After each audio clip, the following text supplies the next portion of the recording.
Bonsoir à tous. On poursuit notre découverte du camp de Couët-Quidan, un site militaire certes, mais qui s'ouvre de plus en plus aux civils. Ils sont ainsi plusieurs milliers chaque année à venir ici chercher le fameux label Saint-Cyr. Bienvenue sur le campus de Couët-Quidan. On va vous présenter vos chambres.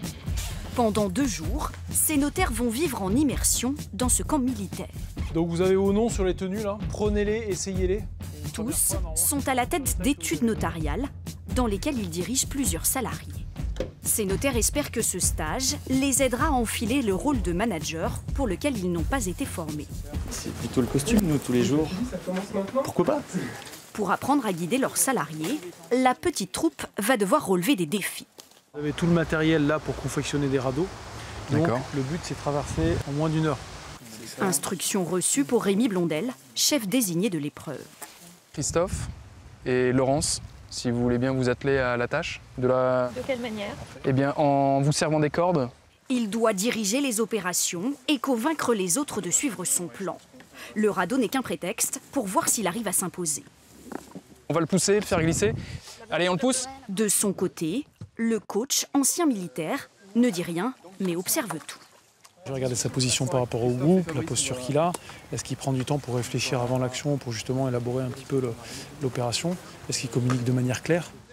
Avec ces défis grandeur nature, ces cadres prennent immédiatement conscience de l'impact de leurs décisions. Dans nos quotidiens, quand on se trompe, on ne le sait pas forcément tout de suite. Là, on se rend compte vite fait, on a les pieds mouillés.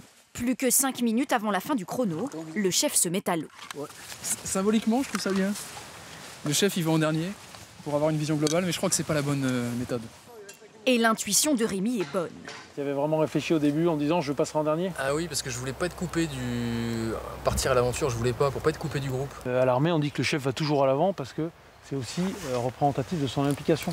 Et vous savez que de toute façon, si vous n'êtes pas impliqué à 150%, vos collaborateurs ne seront jamais à 100%. À la dure et en pleine nuit, ces notaires vont prendre conscience de l'importance de travailler en équipe. C'est cette maison, d'accord? Il y a un passage qui vous permet d'accéder à une autre maison au nord du village. Il va falloir qu'on se tienne les uns les autres pour éviter de se perdre. À l'aveugle, ils doivent progresser ensemble dans un tunnel creusé sous la ville. Après plusieurs centaines de mètres sous terre, c'est la délivrance. Autant tout à l'heure, j'ai pas touché mes limites, là je les ai approchées. Ça donne aussi envie de faire confiance aux autres, ce qu'on fait peut-être pas forcément dans nos études. Oui, parce que là, vous êtes retrouvés tous à On n'avait pas le choix. Là, on n'avait pas le choix que de faire confiance à Christophe, que de l'écouter. Je pense qu'on va rentrer changer, en fait. Donc les gens vont voir qu'il s'est passé un truc. Patron de PME, dirigeant du CAC 40, chaque année, plusieurs centaines de chefs d'entreprise sont accueillis au cœur de l'école militaire. Ils déboursent en moyenne 900 € par jour, dans l'espoir de devenir de meilleurs managers.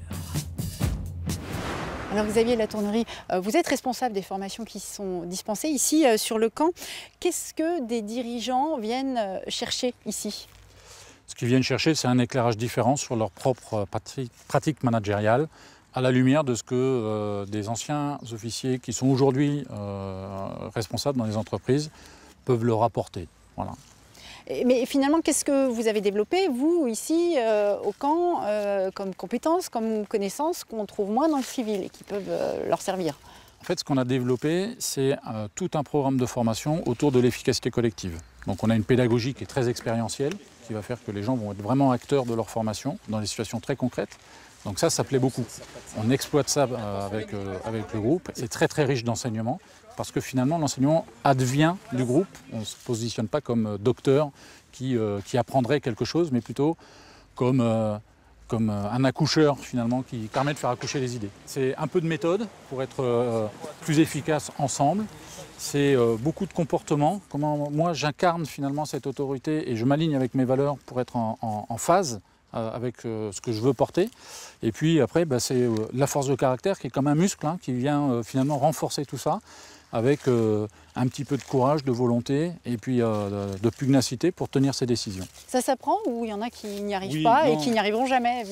Alors il y a des gens qui n'y arriveront jamais parce que là, il y a des appétences pour ça ou pas. Mais globalement, ça s'apprend.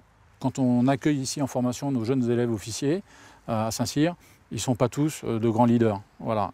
Ce qu'on espère, c'est qu'à la sortie, ils soient capables d'entraîner une trentaine de personnes. Voilà. Et c'est sur ces méthodes-là qu'on base nos formations.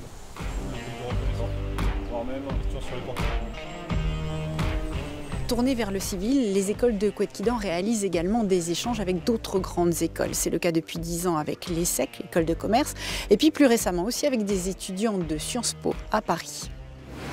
Pas évident pour Hugues et ses 4 camarades qui jusqu'à présent étaient étudiants à Sciences Po Paris. Mais pour ces jeunes qui se destinent à la direction d'entreprise ou à de grandes missions d'État, cette formation militaire d'1 an n'a rien d'anecdotique. J'espère travailler plus tard dans la diplomatie et nous sommes amenés à travailler avec des militaires, notamment sur des théâtres d'opérations, de crise.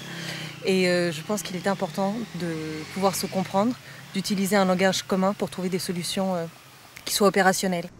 De son côté, Saint-Cyr a envoyé 5 de ses élèves à Sciences Po Paris pour 1 an, un partenariat qui permet à chacun de s'enrichir. Nos jeunes seront double diplômés et donc je pense qu'il y aura une histoire de crédibilité derrière.